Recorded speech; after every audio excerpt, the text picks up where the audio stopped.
हाँ हाँ जी, good afternoon. क्या पढ़ा कल हमने? शुरू ही किए थे ना, क्रांति खत्म कर दी थी। किसको याद है बताओ देखे। चलो दो देखे, माइक दो भाई को। तुम सुनाओगे? यही है क्या माइक? यही। क्रांति के प्रभाव बता। ना ना, मैं कहूँ उतना ही।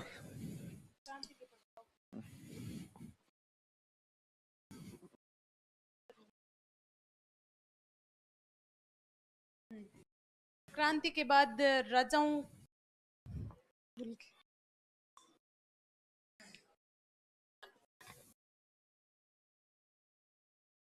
हाँ, क्रांति के बाद राजाओं को सम्मानित किया गया और उन्हें अलग अलग उपाधियां दी गई। और सामंतों ने क्रांति में भाग लिया था, इसलिए सामंतों की शक्तियां समाप्त कर दी गई। और व्यापारियों ने क्रांति में भाग नहीं लिया था, इसलिए उन्हें संरक्षण दिया गया और उनके भाग नहीं लिया? मतलब भाग अंग्रेजों का व्यापारियों साथ ने भाग नहीं अंग्रेजों लिया का था, हाँ साथ सही, दिया था। भाग नहीं लिया था, सही बोली तू। हाँ, और तू हनुमानगढ़ की बीकानेर बिकंदरा। व्यापार के बाद क्रांति के बाद जो संचार और आवागमन के साधनों का विकास हुआ। और किसान आंदोलनों के राजाओं की विलासिता बढ़ गई, इसलिए किसान आंदोलनों के कारण मिले किसान आंदोलन शुरू हो गए।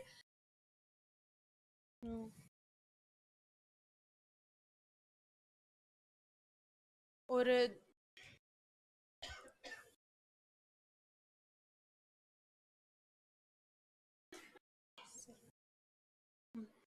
याद राजाओं नहीं करके ढंग से। सब पूरा याद है। पूरा मतलब 1 से 64 तक की गिनती में एक से सुनाएगी तो याद आएगा। नहीं सर, बीच में पूरा हमने याद पूछ है। लिया 31 सुनेगा ना, ऐसा एक से शुरू करो तो ही सुनाऊंगी। नहीं सर, पूरा याद है। मैं तो सुना भी। ये तो जहां जहां से याद आ रहा है वहां वहां से सुना रही है तू।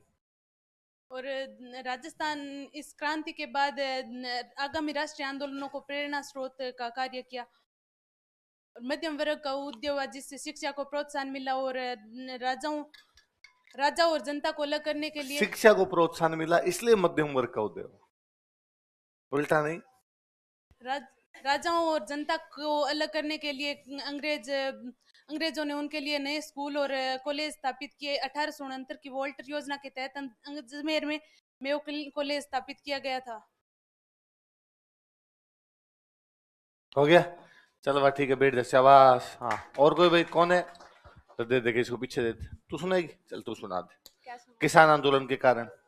कारण?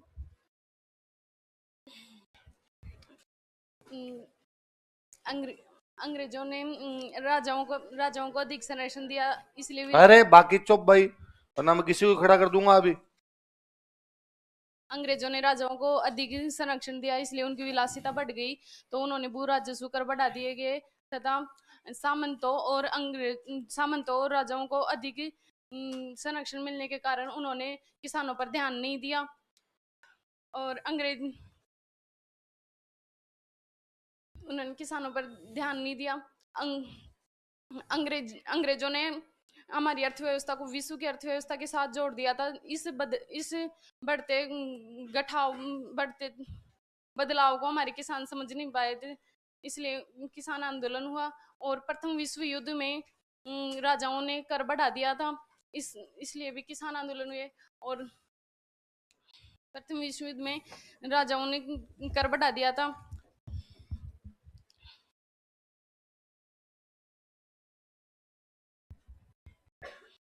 सुनाया था किसी को याद करके? खुद ही बोला था पूरा, है? याद करके खुद बोला था। याद क्यों नहीं आ रही? कितनी बार बोला? और याद है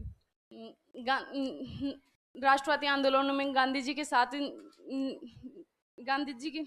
आने के बाद गांधी जी के आने के बाद किसानों को कॉन्फिडेंस बढ़ गया। और रूस की बोल्शेविक क्रांति से भी उन्हें राजनीतिक चेतना का संचार हुआ। शाबाश, हो गए सारे। वेरी गुड, शाबाश। बैठ जा, पीछे दे तेरे। बता दे, क्रांति की प्रकृति समझा दे। क्रांति की प्रकृति पहला था क्या बोलते वो, सॉरी। हमें क्या बता क्या बोलते हैं। पहला था क्या बोलते हैं, हमसे क्यों पूछ रही क्या बोलते हैं। हाँ, सैनिक विद्रोह। मतलब अंग्रेजों के अनुसार 1857 की क्रांति सैनिकों ने राजाओं के खिलाफ की थी। नहीं नहीं नहीं नहीं नहीं, sorry sorry sorry sorry sorry, अभी बोलते अंग्रेजों के अनुसार सैनिकों ने क्रांति उनकी सैनिक सेवा संबंधी शर्तों तथा चर्बी वाले कारतूसों के कारण की थी, लेकिन ऐसा नहीं था क्योंकि खेरवाड़ा तथा ब्यावर में सैनिक विद्रोह शामिल नहीं थे, लेकिन अंग्रेजों के करौली के भरतपुर की कहाँ की। क्या करौली भरतपुर कहाँ की? करौली के मदनपाल। क्या बोल रहे हो सर, क्या पूछा आपने? मैं दौसा की हूँ।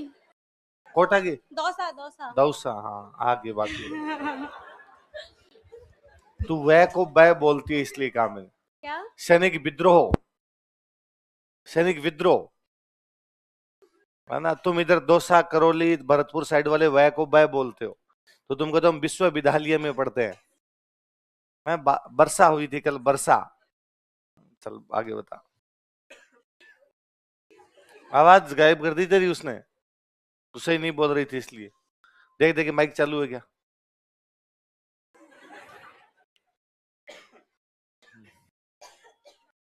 चालू है।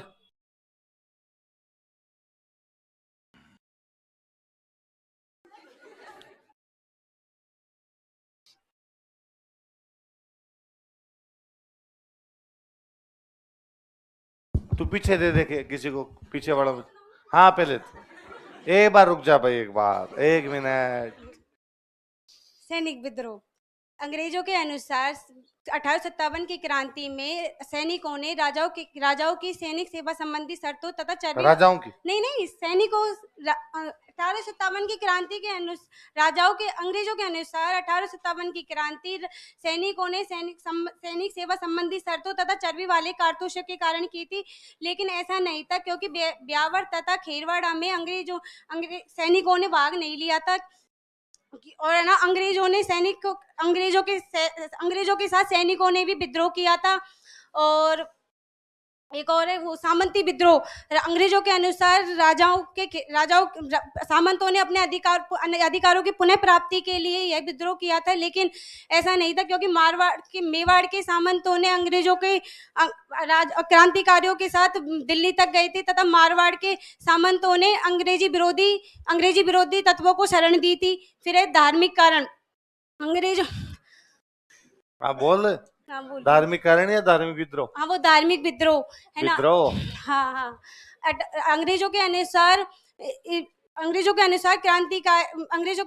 ईसाइयों ने अंग्रेजों के अनुसार 1857 की क्रांति ईसाइयों ने हिंदू मुस्लिम षड्यंत्र बताया था, लेकिन ऐसा नहीं था क्योंकि राजस्थान में 1857 की क्रांति में ईसाइयों का ज्यादा प्रभाव नहीं रहा था। फिर नहीं था। नहीं रहा था। नहीं, तू करे तो मान लेते। स्वतंत्रता संग्राम। 1857 की क्रांति में बहादुर शाह जफर उनके मुख्य नेता थे, और राजस्थान के विद्रोहियों के 1857 क्रांति के तो और तथा उन्होंने राजस्थान की जनता ने बढ़ चढ़ करके भाग लिया था। तो इससे ऐसा प्रतीत होता है कि 1857 क्रांति एक विद्रोह न होकर के एक स्वतंत्रता संग्राम हो गया। वैसे कहाँ लिखा हो बताइए। विद्रोह ना होकर के स्वतंत्रता? नहीं, विद्रोह था लेकिन एक स्वतंत्रता संग्राम भी हो गया था। आगे फिर नाथूराम खड़गावत ने ऐसे कहा था कि बहादुर शाह जफर तथा नाना साहब ने इसे नाना साहब तथा बहादुर शाह जफर की सहानुभूति तथा अंग्रेजों के प्रति घृणा बताई थी। किसमें? विद्रोह में।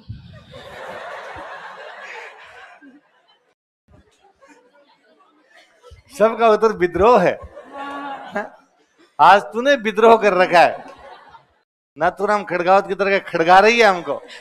जो पूछेगा विद्रोह, आगे बता तो विद्रोह में क्या हुआ है ना। और फिर प्रचार ने इसे एक सैनिक विद्रोह न बता करके एक स्वतंत्रता संग्राम बताया था। ऐसे बताया था उसने, कहा सैनिक विद्रोह नहीं है। अरे एक लाइन और थी सर। एक लाइन और है? हाँ। बताओ भाई, एक लाइन बता, तू बता इसकी। और इसकी बुक, दोनों बुक तो मेरे को याद है ना। बुक नहीं, लाइन बता, लाइन। हाँ, ये सैनिक विद्रोह ना होकर के एक मतलब वो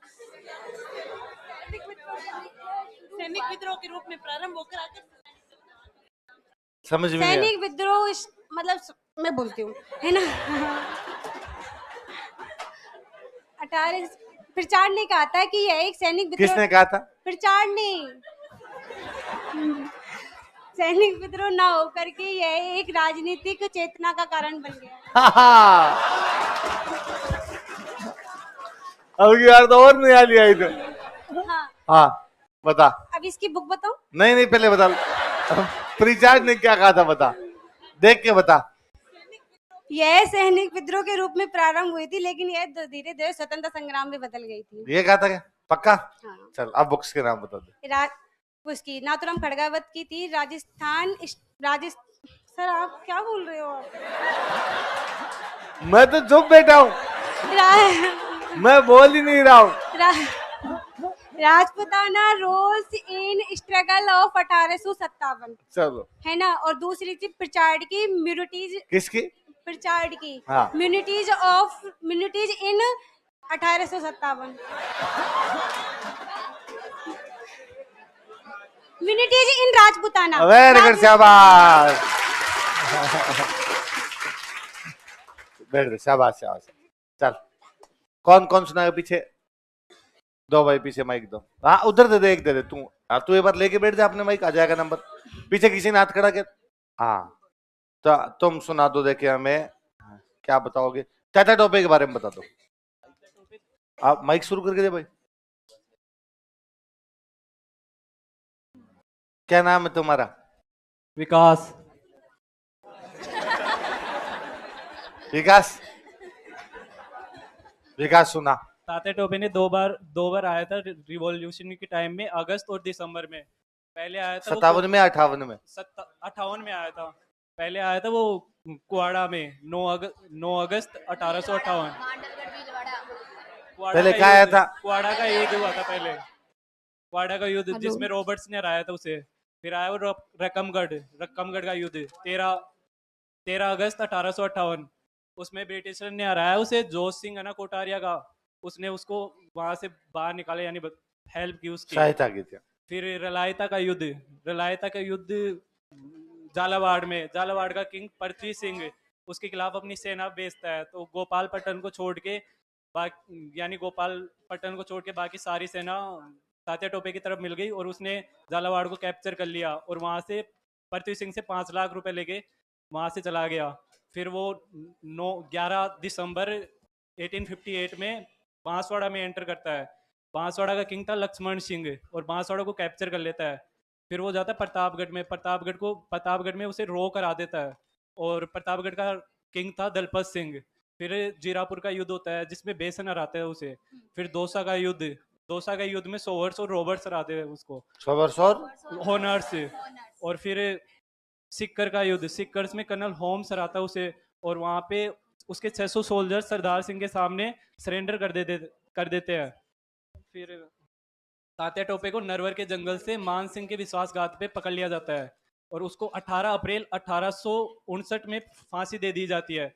सोवर्स उसकी फांसी का अपोज करता है और उसकी बुक में है ये a missing chapter of Indian mutiny.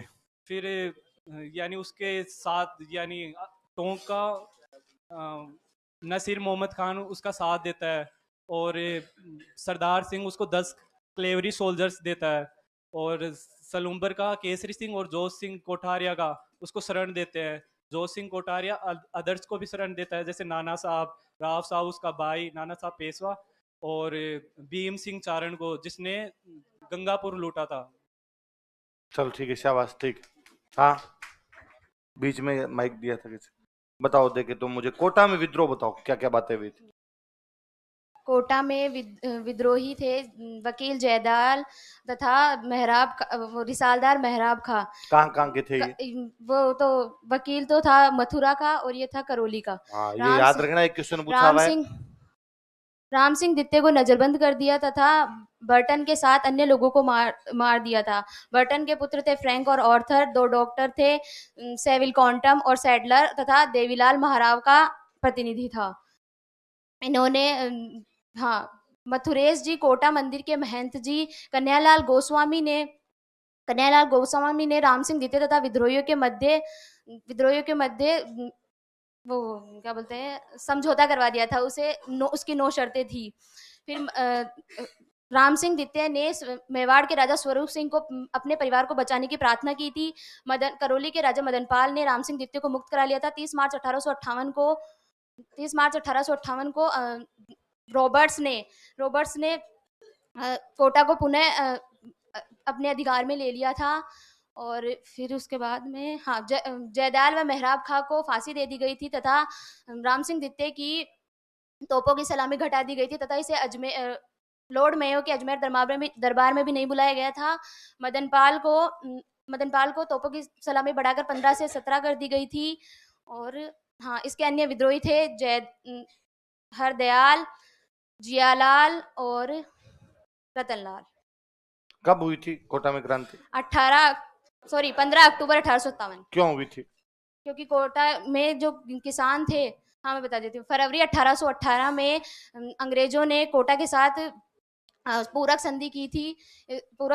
इसके कारण दीवान वहाँ के सारी शक्तियां वहाँ के दीवान को दे दी गई थी तथा इसके शक्ति के 2 केंद्र हो गए थे। 1838 में कोटा की रियासत को हटाकर कोटा को विभाजन कर झालावाड़ को नहीं बना दिया गया था। इसमें अंग्रेजों की नई अफीमिया नीतियों के कारण किसानों में असंतोष था, सामंतों में चर्बी वाले कारतूसों के कारण आक्रोश था और जयदयाल वकील के पद से हटा दिया गया था। शाबाश, वेरी गुड। और कोई पीछे वालों में से दे भाई, देखे पीछे दे के माइक। टोंक का विद्रोह सुना देखे। बैठ जा, लेके बैठ जा। तो क्या है? हाँ तू सुना खड़ा हो जा। सुना आपने? टोंक का नवाब वजीरुद्दौला था। टोंक के अंदर जो है वो मीर आलम खान और उसके बाद में अहमद यार खान निम्बाहेड़ा और मोइनुद्दीन पलोट टोंक का सामंत ने विद्रोह किया था। अहमद यार खान जो था वो शहजादा फिरोज मंसूर से संबंध में था और मोइनुद्दीन 600 सैनिकों के साथ बहादुर शाह जफर को सैनिक सहायता पहुंचाता है। निम्बाहेड़ा में जो जनता ने नीमच के विद्रोही सैनिकों का स्वागत किया था, वहाँ के ताराचंद पटेल ने उनका पीछा कर रहे जैक्सन को रोका था और अंग्रेजों ने फिर ताराचंद पटेल को फांसी लगा दी थी। और मोहम्मद मुजीब के आजमाइश नाटक से पता चलता है कि टोंक के अंदर क्रांति में महिलाओं ने भी भाग लिया था। शाबाश, वेरी गुड। पटले आगे चल। बिजोलिया कौन सी रियासत का ठिकाना था? मेवाड़ रियासत का। किसने किसको दिया था? राणा सांगा ने अशोक परमार को दिया था। अशोक परमार कौन से युद्ध में लड़ा था? इतनी बातें पड़ी थी। अब लिखो आंदोलन के कारण। बिजोलिया के क्या कारण थे? पर्टिकुलर बिजोलिया के ना लिखो आंदोलन के कारण। बिजोलिया आंदोलन पढ़ रहे? बिजोलिया आंदोलन के कारण कॉजेज ऑफ बिजोलिया मूवमेंट।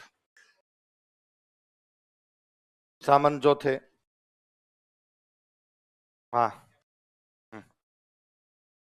नहीं दी थी, नहीं मिला होगा अंग्रेजों को ज्यादा सबूत। तो सजा कब मिलती है आदमी को?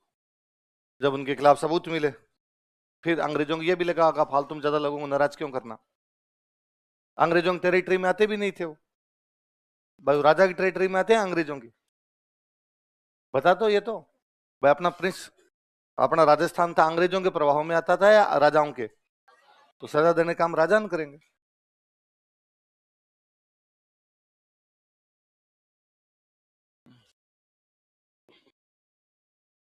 अब देखो, हमने जब सारे कॉमन कारण पढ़े अभी किसान आंदोलन के, तब हमने पढ़ा कि राजाओं ने कर बढ़ाने शुरू कर दिए थे। इसका मतलब बिजोलिया में भी कर बढ़े तभी आंदोलन हुआ होगा। तो बिजोलिया में 84 कर लग रहे थे। कितने कर? लिखो 84 कर। 84 टैक्सेस।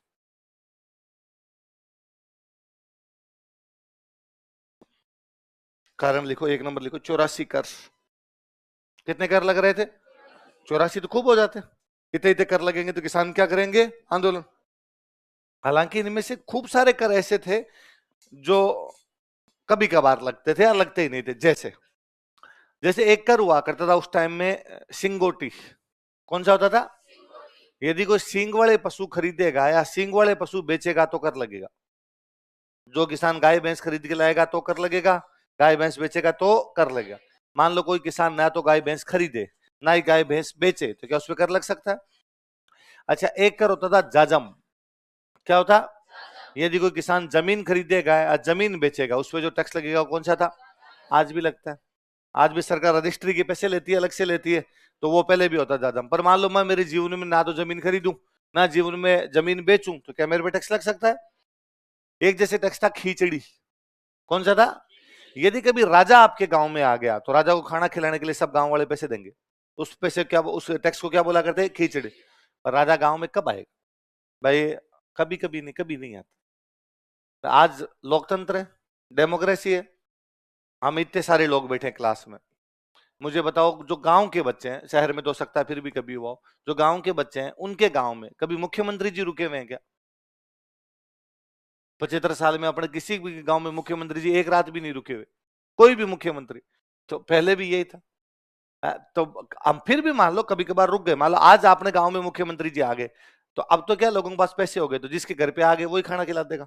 वरना पहले, आज के 20-25 साल पहले तक गांव के अंदर चंदा करते, तो बड़ा नेता आना बड़ा होता और होता, तो गांव वाले सब चंदा करते। आजकल तो क्या सरपंच साहब के पास खूब सारे पैसे होते हैं।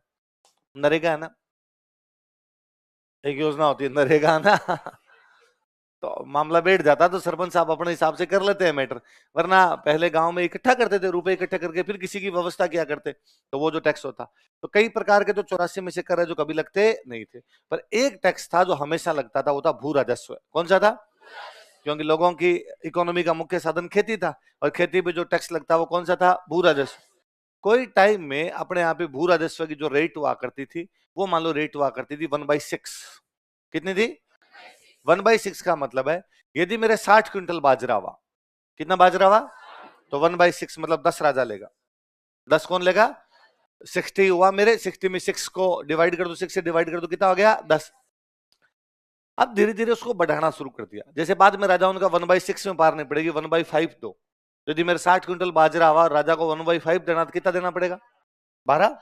60 को 5 से डिवाइड करेंगे 12। थोड़े दिनों बाद का 1/4 दो, कितना हो जाएगा? 15। थोड़े दिनों बाद का 1/3 दो, कितना? 20। पहले लगता था 10 अरब, कितना आ गया? 20। डबल हो गया। तो वो लैंड रेवेन्यू लगातार बढ़ता जा रहा था, किसान उससे परेशान थे। लिखो, अधिक भू राजस्व है दूसरा टैक्स, और दूसरा कारण लिखो, अधिक भू राजस्व, हाई लैंड रेवेन्यू। अधिक भू राजस्व, हाई लैंड रेवेन्यू। कि भाई लैंड रेवेन्यू की रेट लगातार हाई हो रही थी, लगातार इंक्रीज हो रही थी, उस वजह से किसान परेशान थे। तीसरा, कि मान लो मेरे 60 क्विंटल बाजरा हुआ और राजा को मेरे से 1/3 लेना है। 1/3 लेना तो क्या तरीका होना चाहिए कि मेरे 60 क्विंटल बाजरा है, तोलो, और तोल के देखा 60 क्विंटल, तो भाई 60 क्विंटल 1/3 करो, 1/3 20, तो 20 है राजा का, 40 है मेरा। यही तो तरीका है। पर वो ऐसे नहीं करते थे। वो क्या करते, जब मैं मेरी फसल निकाल लिया करता, जब मैं मेरी फसल निकालने का मतलब जब मैंने फसल काट ली, दो चीज होती है, एक तो फसल को काटना, एक फसल को साफ करना। बताओ दो क्या क्या? फसल को काटना और फसल को साफ करने का मतलब फसल में से कचरा अलग निकाल देना, अनाज अलग निकाल। तो पहले फसल को काटा जाता, तो फसल को काट के उसकी गठरियां बना बना के खेतों में रख दिया करते। वो जो फसल की गठरियां होती है उनको बोलते हैं लाटा। क्या बोलते हैं? क्या होता है लाटा, मेरे को बताओ? फसल की गठरियां। फसल को काटने के बाद में साफ करने से पहले उसकी गठरियां बना बना के जो खेत में रखी जाती है उसको क्या बोलते हैं? अब मेरे लाटे खेत के अंदर पड़े हुए, तब राजा की तरफ से आता पटवारी। कौन आता? और पटवारी आके मेरे लाटों को देखता, और लाटों को देख के अंदाजा लगाता, लाटों को देख के एस्टिमेट लगाता, अनुमान लगाता कि फसल कितनी हो जाएगी। और उसने लाटों को देखेगा, भाई कहां तक है तुम्हारे लाटे? मैंने कहा वहां दीवार तक है। उसने कहा अच्छा, फिर तो खूब सारे हैं भाई। लिखो भाई, इस फलाने आदमी के 100 क्विंटल फसल हो जाएगी। कितनी हो जाएगी? और राजा को देना 1/3। कितना देना है? इसका मतलब राजा को कितनी जाएगी? 33 के आसपास जाएगी। तो उसने लिख दिया, भाई मेरा नाम मान लो राजवीर, राजवीर 33 क्विंटल टैक्स राजा के पास पहुंचा देगा, 33 क्विंटल बाजरा राजा के पास में पहुंचा देगा। मैंने कहा साहब ये 100 नहीं है, इसको तोल के देखो। आप तोलोगे, कचरा साफ करने के बाद में जब तोलोगे तो 100 है ही नहीं, ये तो 80 होगी। उसने कहा ना ना ना ना, दिख रही है ना साफ साफ, खूब सारी पड़ी है। अब मान लो तोली उसकी, तोली तब बाद में जब फसल साफ करने के बाद तोली, तब हुई 84। कितनी हुई? 84 का 1/3 कितना होता है बताओ? देखिए 28। कितना होता है? राजा के आदमी कितना लिख के गए थे? 33। एक्स्ट्रा कितना देना पड़ रहा है? तो पहले ही रेट ज्यादा दी, 5 और फालतू मिलेंगे, क्योंकि आपने लाटों का अंदाजा लगाया। अंदाजे को बोलते हैं कुंता। क्या बोलते हैं? तो लाटों का क्या लगा दिया? क्या लगा दिया? कुंता। किसान ये कहता था लाटों का कुंता मत लगाओ, तोल लो, तोल के ले लो। 120 है तो 40 ले जाओ, 100 है 33 ले जाओ, 90 है 30 ले जाओ, 84 है 28 ले जाओ, जितनी बनती है उतनी ले जाओ, पर तोल के लो, इनका कुंता मत लगाओ। क्या मत लगाओ? कुंता मतलब क्या होता है? अनुमान, एस्टिमेट लगाना, अंदाजा लगाने को क्या बोलते हैं? कुंता। लाटा क्या होता है? फसलों की गठरियां। तो फसलों की गठरियों का अनुमान लगा के लैंड रेवेन्यू लिया जाता है, इसको क्या बोलते? लिखो, लाटा कुंता व्यवस्था, लाटा कुंता सिस्टम।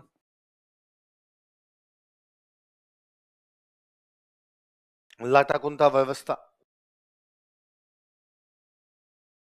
लाटा कुंता सिस्टम। कितने बजे आते हो तुम लोग कोचिंग? 1 बजे होती है क्लास तुम्हारी? 1 बजे होती है ना क्लास, या 12 बजे होती है? 1 बजे क्लास होती है। तो मान लो तुम 1 बजे क्लास आते हो ना, मान लो कोई 12:30 आ जाता होगा, 12 बजे बच्चे आ जाते हो।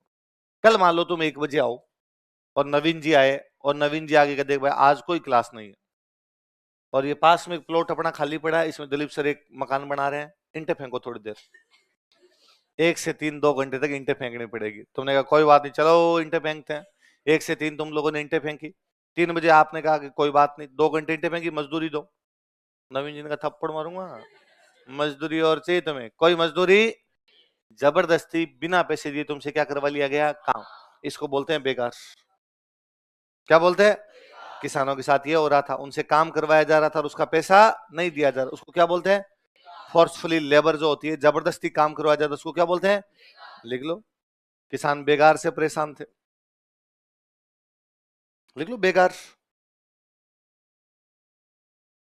नहीं समझ में आया ब्रैकेट में लिख लो, फोर्सफुली लेबर, जबरदस्ती कार्य करवाया जाता, उसको क्या बोलते हैं? बेकार। ये गांव में आज ही कहते हैं बैठे से तो बेगार बली। क्या कहते हैं? बैठे से तो बेगार बली, कि व्यक्ति को खाली नहीं बैठना चाहिए, भले किसी के बिना पैसे दिए काम कर ले, क्योंकि व्यक्ति जब खाली बैठ जाएगा तो बाद में काम करने की जो क्षमताएं हैं, जो काम करने की इच्छा है, वही क्या हो जाएगी? धीरे धीरे समाप्त, और बाद में काम मिलेगा तो भी वो काम करेगा। इसलिए व्यक्ति को खाली बैठना नहीं चाहिए। इसलिए हमारे घर वालों ने कहा कि बैठे से तो, वैसे तो बेकार अच्छी नहीं है भाई, किसी के बिना पैसे दिए काम कराना, पर उनका खाली बैठने से तो अच्छा कुछ तो करके आया, भले रुपए नहीं मिले, काम करने से तो पीछे हटा। तो एक शिव पार्वती वाली कहानी नहीं सुनी हुई आपकी? एक बार शिव पार्वती जा रहे थे और शिव जी ने कहते हैं बारिश बंद कर दी थी कि बारिश नहीं होनी चाहिए, और धरती पर कहीं बारिश हो ही नहीं रही। और एक दिन शिव पार्वती जा रहे, उन्होंने देखा किसान खेत में हल जोत रहा था। भगवान रुके, और भगवान ने रुक के कहा कि भाई रे, ये क्यों हल जोत रहा है? बारिश तो होती नहीं है। उसने कहा हाँ साहब, बारिश तो नहीं होती, बहुत खराब काम है, पिछले 4-5 साल से हुई नहीं, और पता नहीं अब कब होगी। तो क्यों खेत जोत रहा है? जब तेरे को पता ही ये बारिश होगी नहीं तो फिर फसल तो बोएगा नहीं, तो खाली खेत जोतने से क्या मतलब है? उसने कहा मान लो कभी हो गई और मैं खेत जोतना भूल गया तो मैं हर साल जोता हूं ताकि खेत जोतना भूलूं। भगवान ने फटाफट पार्वती जी का बारिश करवाते हैं, यदि बारिश करवाना भूल गए तो अपने भी तो कई दिन हो गए बारिश नहीं करवाई है। इसलिए आदमी को काम करना छोड़ना है ना, रेगुलर चीजें होनी चाहिए। तो बेगार, जबरदस्ती काम करवा लेते, बिना पैसे दिए काम करवा लेते, उससे उसको क्या बोलते हैं? बेगार। किसान परेशान है क्योंकि कर ज्यादा है। कितने कर है? 84। किसान परेशान है क्योंकि लैंड रेवेन्यू की रेट ही ज्यादा है। किसान परेशान है क्योंकि तोल के नहीं लिया जा रहा। कैसे लिया जा रहा है? लाटा कुंत। किसान परेशान है कि उनसे काम करवाया जाता है लेकिन उससे कोई भी पैसा दिया नहीं जाता। 5वां कारण लिखो, लिखो चौवरी कर, फिर मैं समझाता हूं। देखो,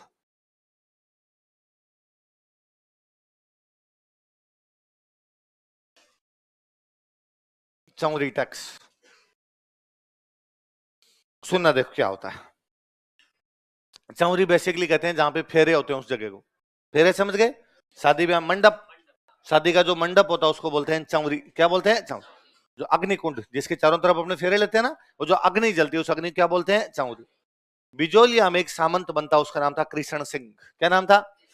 और कृष्ण सिंह ने एक नया टैक्स लगाया, चौवरी कर। कौन सा? 1903 में। कब लगाया? और लिखना नहीं, एक बार सुनो मेरी बात केवल। और उसने कहा कि जिस किसी किसान के घर में चौवरी बनेगी, बोलो क्या कहा?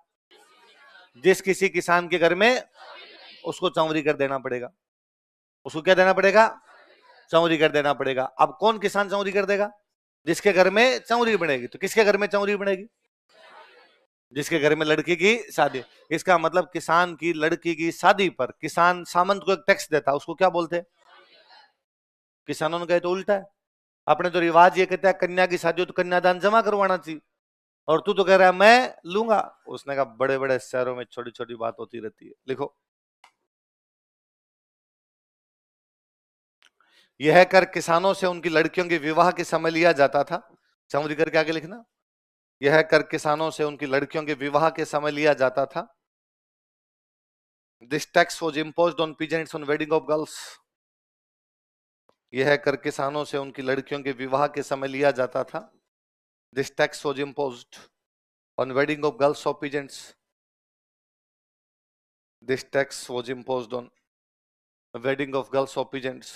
यह कर किसानों से उनकी लड़कियों के विवाह के समय लिया जाता था।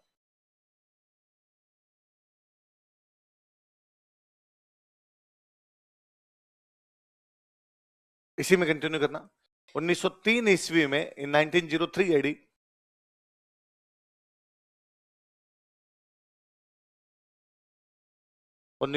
ईस्वी में 1903 एडी कृष्ण सिंह ने यह कर किसानों पर लगाया था। Krishna Singh imposed this tax on peasants. Krishna Singh ने यह कर किसानों पर लगाया था। Krishna Singh imposed this tax on peasants. Krishna Singh ने यह कर किसानों पर लगाया था। Krishna Singh imposed this tax on peasants.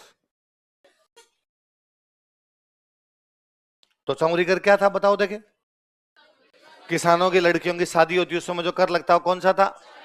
किसान बड़े नाराज हुए थे। किसान बिजोलिया छोड़ के ग्वालियर चले गए थे। कहां चले गए थे? हम बिजोलिया में खेती नहीं करेंगे, हम तो ग्वालियर के राजा के जाके खेती कर लेंगे। तो कृष्ण सिंह को बाद में तो बुद्धि आई थी, किसानों को वापस भी लेके आया था। चौरी कर भी कम कर दिया गया था, पर लगाया था उसने चौरी कर। तो याद रखना कि चौरी कर कौन से सामंत ने लगाया, कब लगाया था और कब लिया जाता था? जब भी किसानों की लड़कियों की शादी होती तब। अगला कर लिखो, तलवार बंधाई कर।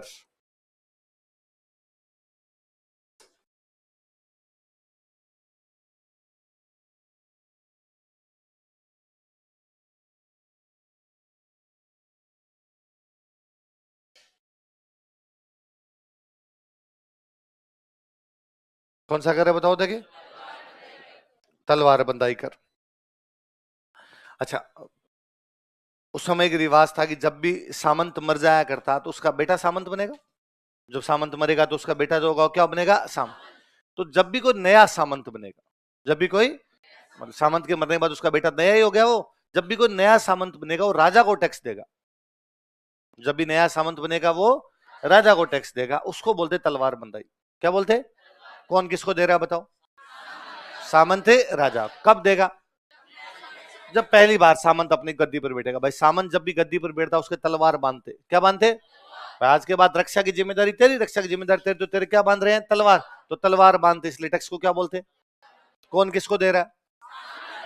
सामंत दे रहा है, वो भी जब वो पहली बार अपनी सीट पर बैठ रहा है तब दे रहा है। किसको दे रहा है? क्या जनता का इससे कोई लेना देना है? 1906 में यहाँ पर एक नया सामंत बनता है, पृथ्वी सिंह। कौन बनता है? कृष्ण सिंह की डेथ हुई तो नया सामंत कौन बना? पृथ्वी सिंह। उसने वो टैक्स किसानों से ले लिया। किसानों ने कहा भाई मेरे से किस बात, हमसे किस बात का टैक्स लिया जा रहा है?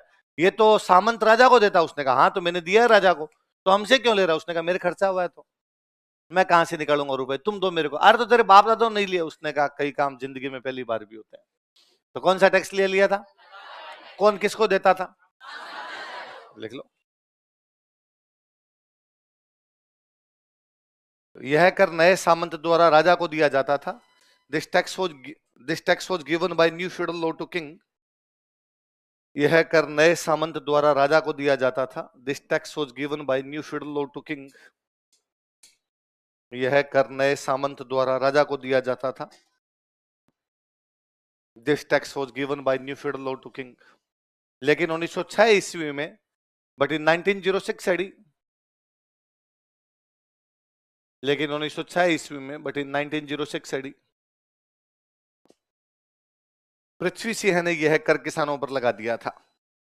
Prithvi Singh imposed this tax on peasants. Prithvi Singh ने यह कर किसानों पर लगा दिया था.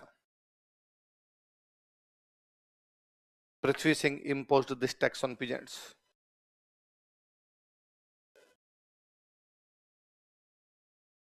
पृथ्वी सिंह ने यह कर कहां पर लगा दिया था? किसानों पर लगा दिया था. कब? ये बिजोलिया आंदोलन के पर्टिकुलर कारण है कि बिजोलिया में किसान परेशान है इसलिए आंदोलन कर रहे हैं, क्योंकि उनसे कर कितने लिए जा रहे थे? 84. लैंड रेवेन्यू की रेट क्या थी? ज्यादा. लेने का तरीका क्या था? लाटा कौन था? बिना पैसे दिए काम करवाना, बेकार. और किसानों से लड़कियों की शादी के समय और नए सामंत द्वारा किसानों से लिया गया. तो चौरी कर तो किसने लिया था? कृष्ण सिंह. और ये किसने लिया था? कृष्ण सिंह ने कब लिया था और पृथ्वी सिंह ने कब लिया था? याद रहेगी बात. बिजोली आंदोलन लंबा चला था, 44 साल चला था. कितने साल चला? तो उसके 3 फेज है. कितने फेज है? लिखो. प्रथम चरण, फर्स्ट फेज.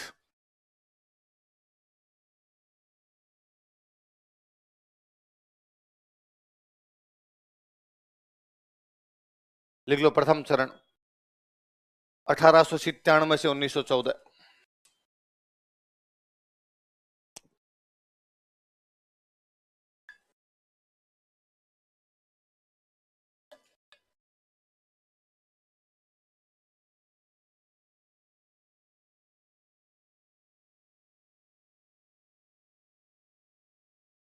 हाँ,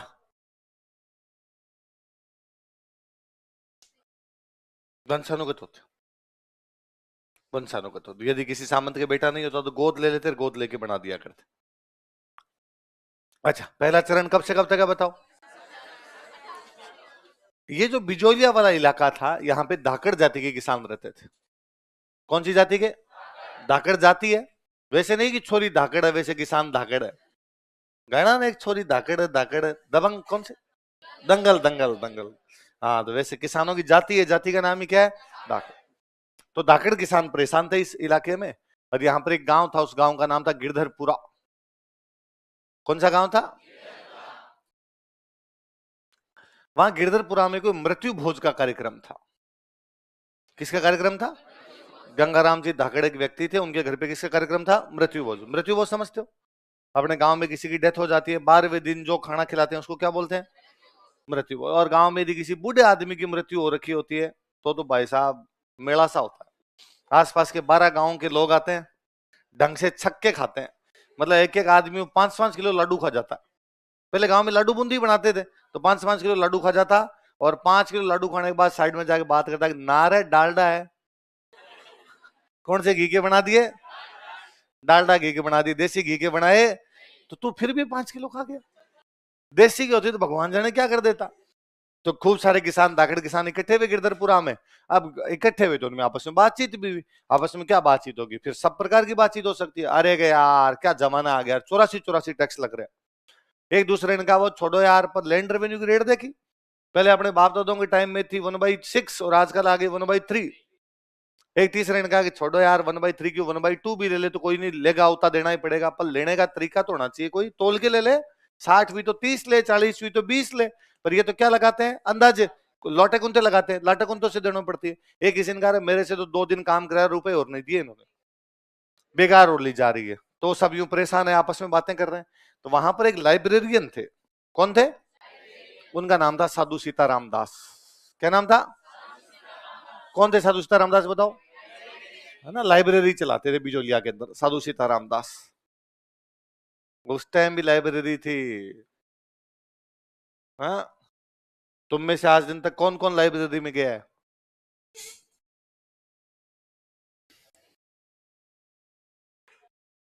खड़े हो देखे, जो जिसने कहा लाइब्रेरी में गया उनमें से कोई ये खड़ा और अपनी लाइब्रेरी का नाम बताओ, कौन सी लाइब्रेरी में गया हो?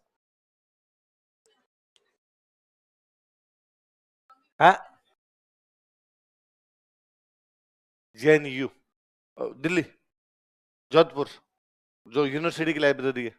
कौन सी किताबें पढ़ी उसमें जाके तुमने? है यूं घूमने गया था? उपन्यास बता कौन कौन से? गोदान पढ़ा. और हाँ, सूरज का 7वां घोड़ा. कौन है राइटर? ठीक है. और दीवार में खिड़की रहती, विनोद कुमार शुक्ल.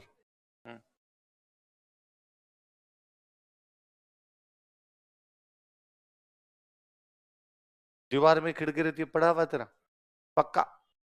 चल ठीक है, बैठ जा। और कोई?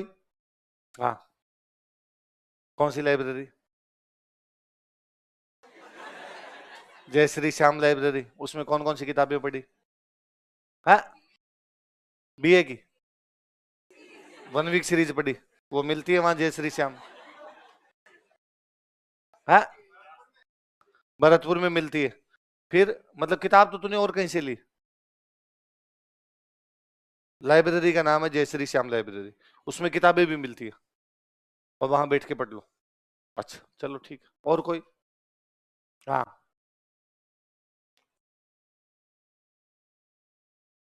आईटी रुड़की जो यूनिवर्सिटी, वो कॉलेज की लाइब्रेरी तुम्हारी? चलो ठीक है। मैं इसलिए पूछ रहा था कि आजकल जो तुम बच्चे लाइब्रेरी में जाते हो वो लाइब्रेरी नहीं है। लाइब्रेरी का मतलब था पुस्तकालय। पुस्तक तुम घर से लेके जाते हो। तो ये जो आजकल है ये तो बैठ के पढ़ने की जगह वाचनालय है। क्या है? लाइब्रेरी तो मतलब पुस्तकालय, जहां पे पुस्तकें रखी हो। तो पुस्तकें तो हर टाइम में होती थी। ऐसा कौन सा टाइम रहा उस समय पुस्तकें नहीं रही? ये तो कोई पुराना टाइम भी नहीं है, 1897 की बात कर रहे हैं हम तो। अब तक तो अच्छी खासी पुस्तकें आ गई थी। तो साधु सीताराम दास क्या थे? लाइब्रेरियन। क्या थे? राजा महाराजाओं के टाइम में इतनी सारी किताबें लिखवाई जाती, तो ठिकाने की तरफ से लाइब्रेरी थी। बिजोलिया ठिकाने की तरफ से ये उस लाइब्रेरी को संभालते थे। कौन संभालते? है ना? तो तुम जिन लाइब्रेरियों में जाते हो ना वो लाइब्रेरियां नहीं है। वो तो तुम्हें पढ़ने के लिए जगह दे रहे हैं कि यहां पर बैठ के पढ़ लो, क्योंकि तुम्हें ऐसा लगता है कि रूम पे बैठ के पढ़ाई नहीं होगी। रूम पे बैठ के पढ़ाई। और ये केवल 2020 के बाद लगना शुरू हुआ। कब लगना शुरू हुआ? भाई मैं आज दिन तक नहीं गया था कभी लाइब्रेरी। रूम लेके रहना इसका मतलब ये वहां पढ़ना। मैं स्टूडेंट से पूछता हूं जब तू लाइब्रेरी जाता तो रूम में क्या करता? सोता हूं। तो रूम किसके लिए लिया उसने? केवल रूम पे क्यों नहीं पढ़ते तुम लोग? हैं? कितने लोग अभी लाइब्रेरी में जाके पढ़ते हो? क्यों नहीं पढ़ते रूम में? बताओ देखे, खड़े होके बता दो। अरे शांति, 3 लोग हो तो 3 लोग आपस में बातचीत लग जाते हो यूं? पक्का? ये आपस में ऐसा कोई कोऑर्डिनेशन है भाई तू भी पढ़ मैं भी पढ़ू तू भी पढ़? चुपचाप अपना अपना पढ़ते रहो, फोन वोन पे बात लग जाते हो, तो आपस में बातें करने लग जाते हो। हैं? कंट्रोल नहीं है। चल ठीक है, बैठ जा। भाई मेरे तो कभी समझ में नहीं है भाई, लाइब्रेरी में तो और ही पढ़ाई नहीं होती। इतने सारे लोगों के बीच वहां लोग बैठे हैं और लोग अपने अपने हिसाब से बैठे हैं। आप 7 बजे गए, आपका पड़ोसी मान लो 6 बजे से आया बैठा था, 7:30 बजे उसको चाय की तलब हुई, वो लगा मैं चाय पी के आऊं। अब वो आपके साथ बैठा है, उसकी चेयर है।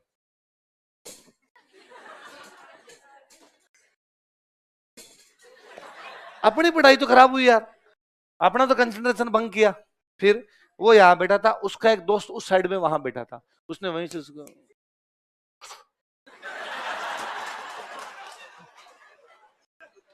फिर अपना ध्यान गया। इतने में एक नया आदमी लाइब्रेरी में घुसा, सीट देखी इधर उधर, वहां क्या, इसमें कैसे पढ़ाई होती है तुम्हारे से? लाइब्रेरी में सारे डिस्टर्बेंस। फिर आपके पास बैठा कुछ नहीं कर रहा, पर थोड़ी देर में मोबाइल, है ना कुछ वो करेगा और ध्यान जाता है यार पड़ोस में बैठे आदमी की तरफ तो थोड़ा बहुत।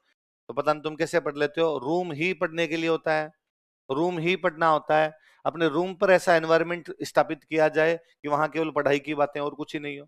यदि आपका कोई दोस्त पढ़ाई नहीं करता है तो उसको कहा जाए जितनी देर तू पढ़ाई नहीं करे बाहर घूम के जा, चाय की तड़ी पे चला जा, बाहर बैठ के पढ़ ले, तेरे को जो करना है वो कर ले, तू लाइब्रेरी चला जा। जो जो लोग नहीं बोलते वो रूम पे बैठ के पढ़े। वरना होता क्या है, मान लो हमें लाइब्रेरी जाके पढ़ना है तो हम पहले माहौल बनाते हैं कि चलेंगे थोड़ी देर में, कपड़े वपड़े थोड़े ढंग के पहनते हैं। भाई उधर भी लोग देख रहे होते हैं ना यार, तो आदमी कई दिमाग में उद्देश्य कई होते हैं जी, एक उद्देश्य थोड़ी है ना? वहां जाने के भी तैयार होके जाता है, आराम से बुक्स वुक्स लेके जाता है। वरना रूम है अपने जैसे पढ़े, नागे पढ़े तो नागे, कपड़े पहन रखे हैं तो कपड़े पहन रखे हैं, जैसे मर्जी है वैसे पढ़ लिए भाई साहब। एक किताब जी में ने रखी, दूसरी किताब उठा ली उसको पढ़ ली। हो सकता है आप लाइब्रेरी 2 नोट्स लेके गए हो, उनसे बोर हो गए तो तीसरे लेने के लिए वापस रूम आना पड़े, वरना तो रूम पे पढ़े ही है, वहां के वहां पढ़ लिए जाए। पहले भी लाइब्रेरियां हुआ करती थी। तो एक लाइब्रेरियन है, उनका नाम क्या है? अब वो लाइब्रेरी नहीं है तो थोड़े पढ़े लिखे आदमी है, तो वो किसान जब बातें कर रहे थे वो भी उनकी बातों में शामिल हुए। तो उन किसानों का, जब तुम्हारी इतनी समस्या है कि 84 कर लगते हैं, भू राजस्व अधिक है, लाटा कुंता लिया जाता है, तुम पर ये बेगार लगाई जाती है, तुम शिकायत क्यों नहीं करते इस कृष्ण सिंह की? कृष्ण सिंह लगा रहा है तुम पे टैक्स, हाँ तो तुम शिकायत कर दो। उनका भाई कृष्ण सिंह सामंत है, इतना बड़ा आदमी है, उसकी शिकायत कौन सुनेगा? क्योंकि उसकी शिकायत सुनेगा राजा। कौन सुनेगा? क्योंकि सामंतों के ऊपर कौन होता था? राजा। और उसमें जो मेवाड़ में महाराणा थे उनका नाम था फतेह सिंह। क्या नाम था? तो कहा आप लोग तो फतेह सिंह जी को शिकायत कर दो, सामंत का इलाज अपने आप हो जाएगा। पक्का हो जाएगा? अरे मैं कह रहा हूं ना, पहले इस्तेमाल करो। तो दो किसान गए शिकायत करने के लिए, एक किसान थे नानजी पटेल और एक थे ठाकरी पटेल। कौन कौन बताओ? किसकी शिकायत करने के लिए? सामंत। किसकी शिकायत करने के लिए? किसके पास गए? फतेह सिंह कौन है? महाराणा है मेवाड़ के। किसके कहने पर गए? कौन से गांव की बातें हैं सब? कौन से किसान है वे लोग? धाकड़ किसान। कौन कौन तो शिकायत लेके गए? मिले फतेह सिंह जी से। फतेह सिंह जी ने कहा हाँ भाई समस्या बताओ साहब, 84 कर लेते हैं हमसे, लाटा कुंता लगाते हैं, बेगार लेते हैं, लैंड रेवेन्यू की रेट बढ़ाते ही जा रहे हैं, कम नहीं कर रहे उसको, बारिश नहीं होती तो भी टैक्स ले लेते हैं, देखो साहब थोड़ा। तो राजा ने कहा भाई पहले मैं जांच कराऊंगा, क्या पता तुम झूठी शिकायत लेके आओ। साहब करवा लो कोई बात नहीं। तो एक जांच करने वाले अधिकारी को भेजा, उस अधिकारी का नाम था हामिद। क्या नाम था? तो इंक्वायरी ऑफिसर कौन आया? हामिद गया। हामिद ने कहा भाई साहब बातें तो थोड़ी सही है, इस प्रकार की चीजें चल रही है, लेकिन पहले चरण में किसानों को ज्यादा सफलता कोई मिली, जांच होगी लेकिन उस जांच पर कोई भी कार्रवाई हुई नहीं। यहाँ के जो लोकल नेता थे वही आंदोलन को चलाते रहे। जैसे यहाँ पर एक लोकल नेता थे, उनका नाम था प्रेमचंद भील। क्या नाम था? एक लोकल नेता थे उनका नाम था फतेह करण चारण। क्या नाम था? एक लोकल नेता थे उनका नाम था ब्रह्मदेव। क्या नाम था? तो कौन कौन लोकल नेता बताओ देखे? ये पहले चरण के नेता। कौन से चरण के नेता है? तो अब कोई पूछे भाई पहले चरण में नेता कौन कौन थे, बोलो देखे नाम। प्रेमचंद भील, फतेह करण चारण और ब्रह्मदेव। कौन से आंदोलन के नेता है? बिजोलिया। कौन से चरण के नेता है? जो कि कौन से गांव से शुरू हुआ? कौन से किसानों ने किया? किसके कहने पर किया? कौन कौन शिकायत लेके गए? किसके पास शिकायत लेके गए? और उन्होंने कौन सा जांच अधिकारी भेजा? पर पहले चरण में किसानों को ज्यादा सफलता मिली, लोकल नेता आंदोलन चलाते रहे। लोकल नेता कौन कौन थे? लिखवा दो, लिखो। धाकड़ किसानों ने, धाकड़ पीजेंट्स, धाकड़ किसानों ने, धाकड़ पीजेंट्स गिरधरपुरा नामक गांव से आंदोलन प्रारंभ किया था। Started movement from village named Girdharpura. Girdharpura नामक गांव से आंदोलन प्रारंभ किया था। Started movement from village named Girdharpura. Girdharpura नामक गांव से आंदोलन प्रारंभ किया था। Started movement from village named Girdharpura.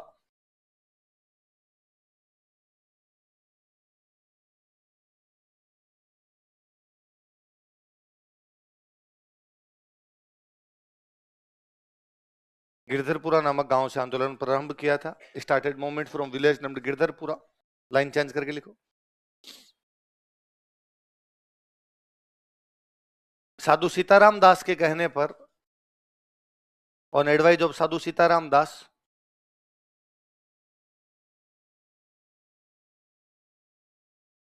साधु सीताराम दास के कहने पर, ऑन एडवाइज ऑफ साधु सीताराम दास,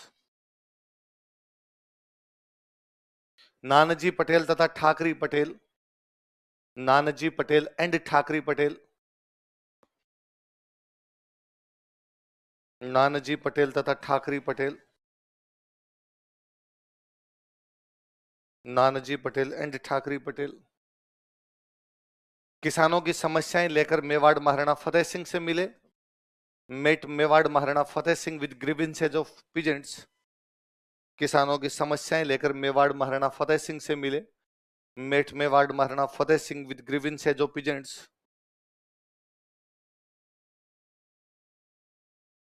किसानों की समस्याएं लेकर मेवाड़ महाराणा फतेह सिंह से मिले। Met Mewar Maharana Fateh Singh with grievances of peasants. किसानों की समस्याएं लेकर मेवाड़ महाराणा फतेह सिंह से मिले। Met Mewar Maharana Fateh Singh with grievances of peasants. Line change कर लिखो। हामिद को जांच अधिकारी बनाया गया। Hamid was appointed as an inquiry officer. Hamid को जांच अधिकारी बनाया गया।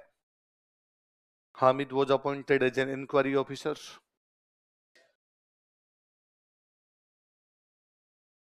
हामिद को जांच अधिकारी बनाया गया। Hamid was appointed as an inquiry officer. As an inquiry officer.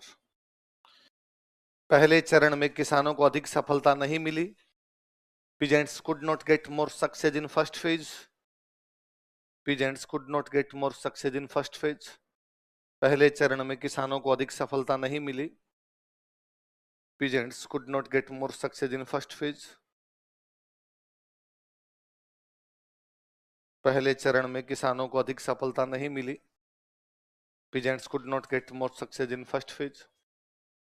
स्थानीय नेताओं द्वारा आंदोलन चलाया गया था। Local leaders led movement. स्थानीय नेताओं द्वारा आंदोलन चलाया गया था। Local leaders led movement.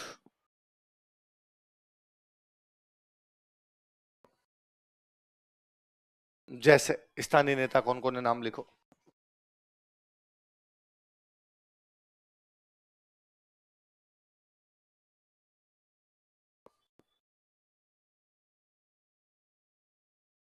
कौन कौन है बताओ देखे। प्रेमचंद भील, फतेहकरण चारण, ब्रह्मदेव। दोबारा बताओ नाम। फतेहकरण चारण और ब्रह्मदेव।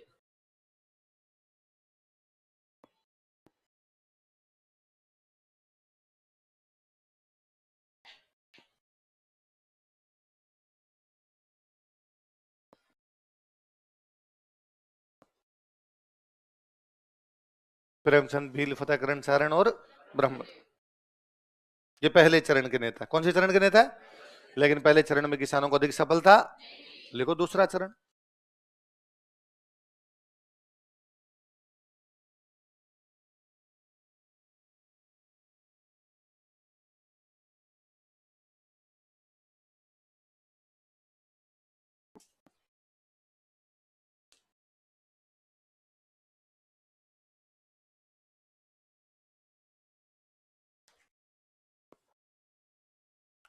साधु सीताराम दास को समझ आया गया, ऐसे तो पार नहीं पड़ेगी, किसी बड़े आदमी की आवश्यकता पड़ेगी। चित्तौड़गढ़ में एक गांव पड़ता है ओछड़ी। कौन सा गांव है? वहां पर एक व्यक्ति स्कूल चलाया करते थे। एक व्यक्ति क्या चलाते? एक दिन साधु सीताराम दास उनके पास पहुंचे। उनको जाकर कहा, और भूप सिंह जी। क्या कहा बोलो? और भूप सिंह जी। क्या नाम लिया उनका? उन मास्टर जी ने कहा, कौन, किसके बारे में पूछ रहे थे आप? उनका आपको ही कह रहा था भूप सिंह जी। पर मास्टर जी ने कहा, नहीं, मेरा नाम भूप सिंह नहीं है, मेरा नाम विजय सिंह पथिक है। क्या नाम है? और साधु सीताराम दास ने कहा कि भेष न छिपे भस्म लगाया। क्या कहा बताओ? भेष न छिपे भस्म लगाया। यदि कोई चेहरे पे राख लगा ले तो इसे वास्तविकता छुपती। आप नाम बदल लोगे तो क्या वास्तविकता बदल जाएगी? मैं जानता हूं आपका नाम भूप सिंह, आपका नाम विजय सिंह पथिक, पर वास्तव में उनका नाम भूप सिंह ही था। वो क्रांतिकारी थे, अंग्रेजों द्वारा पकड़े गए थे। अंग्रेजों ने पकड़ के उनको अजमेर की एक जेल में बंद किया था, टोडगढ़। कौन सी जेल में? और टोडगढ़ जेल तोड़ के फरार हो गए थे भूप सिंह। फरार होने के बाद उनको लगा अब क्या किया जाए, वापस अंग्रेज नाम पकड़ ले, इसलिए नाम बदल के कर लिया था विजय सिंह पथिक। क्या कर लिया?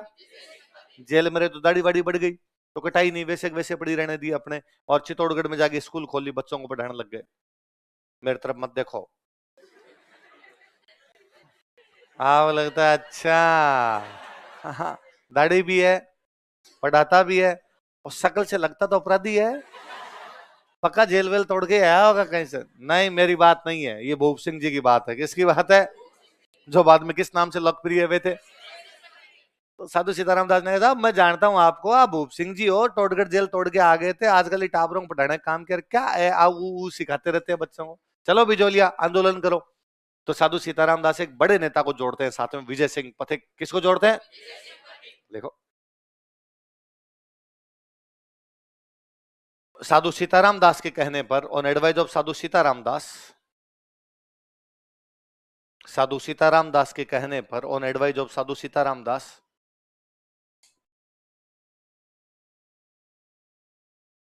विजय सिंह पथिक आंदोलन से जुड़ते हैं। विजय सिंह पथिक ज्वाइंट मूवमेंट।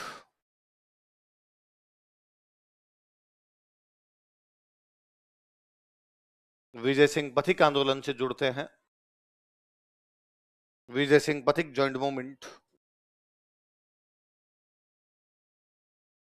विजय सिंह पथिक आंदोलन से जुड़ते हैं। विजय सिंह पथिक ज्वाइंट मूवमेंट। कौन जुड़ते हैं आंदोलन से? किसके कहने पे? विजय सिंह पथिक है, वो इंटेलिजेंट आदमी। तो उन्होंने आके पूछा कि भाई आंदोलन चलते हुए कितने साल हो गए? लोगों ने कहा 20 साल हो गए। कितने साल हो गए? अच्छा, 20 साल से जब तुम आंदोलन चला रहे हो तो तुम्हारे आंदोलन को चलाने वाले संगठन का नाम बताओ। ऑर्गेनाइजेशन कौन सा है जो आंदोलन चलाता है? किसान का ये क्या होता है? हर एक संगठन, कोई एक टीम हो जो आंदोलन चला। उन्होंने कहा टीम कोई नहीं है, नानजी पटेल ठाकरे पटेल शिकायत लेके गए थे हमारे। तो क्या हुआ उनका? बिजोलिया के सामंत ने कहा वापस बिजोलिया नहीं आना है। फिर ये प्रेमचंद भील फतेहकरण चारण ब्रह्मदेव कभी कभी नारे लगा देते हैं कि सामंत हाय हाय, सामंत हाय हाय, किसान एकता जिंदाबाद। अरे कोई संगठन साहब, संगठन है, कोई संगठन नहीं है उनका। नहीं नहीं, वैसे तो एक है धाकड़ किसान पंचायत। कौन सा है उनका? हाँ, तो तुम्हारा आंदोलन धाकड़ किसान पंचायत चलाती है? ना ना ना ना ना, पंचायत आंदोलन नहीं चलाती। तो कि वो तो जो लव मैरिज करते हैं उनको समाज से बाहर कर देती है। विजय सिंह पथिक ने कहा प्लीज कोई ऐसी बात नहीं करेगा क्योंकि मेरे को करनी है। विजय सिंह जी ने बाद में लव मैरिज की थी। तो उनका इस प्रकार की कोई बात करनी, मैं तुम्हारा एक नया संगठन बना देता हूं। इस इलाके का नाम बताओ तुम्हारे क्या है? उस इलाके का नाम था उपरमाल। क्या नाम था? इसलिए विजय सिंह जी ने एक संगठन बनाया, वहां 5 लोगों की एक टीम बनाई, उपरमाल पंच बोर्ड। क्या बनाया? लिखो, हेडिंग डालो, उपरमाल पंच बोर्ड।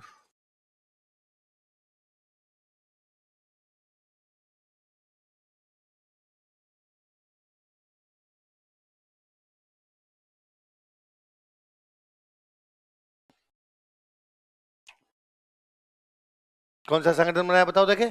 उपरमाल पंच बोर्ड।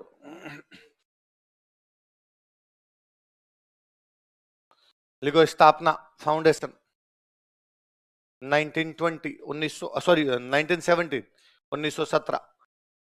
श्रावण के महीने में जो अमावस्या आती है उसको बोलते हैं हरियाली अमावस्या। क्या बोलते हैं? तो कौन सी अमावस्या के दिन हुआ?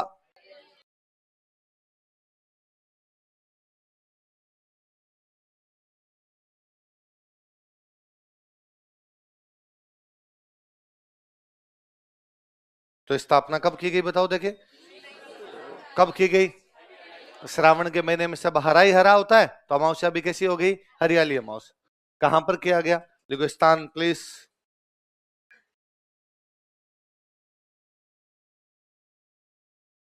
गांव का नाम था बेरीसाल।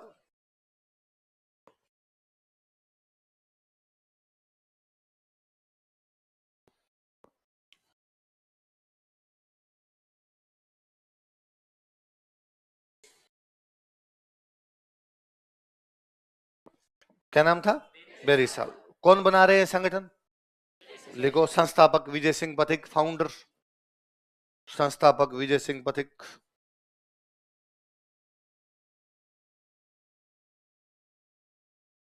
संस्थापक कौन है इसके? विजय सिंह पथिक।